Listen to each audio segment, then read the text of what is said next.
Hello everyone, welcome back to my মহালয়ার blog. Mahalaya মানেই আমরা যেটা বুঝি, সত্যি কথা বলতে মহালয়াটা যে এতটা খারাপ নিউজের সাথে শুরু করতে হবে বুঝতেও পারি। তাই এই ভিডিওটা এডিট করতেও একটু সময়ই লেগে গেল।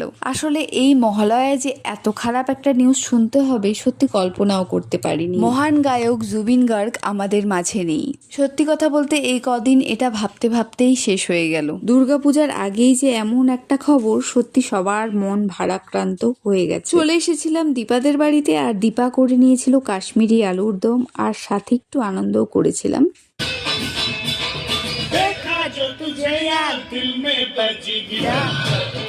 তারপরে খাওয়া দাওয়া করে কিন্তু শুয়ে পড়ি। আর রাতের মেনুতে ছিল কিন্তু পরোটা, আলুর দম, সাথে বাঁধাকপির তরকারি, সাথে ছিল একটা বড় মিষ্টি। যাই হোক, এই ভিডিওটা এডিট করতে করতে অনেকটাই লেট হয়ে গেল। তারপরে ভোরবেলা উঠে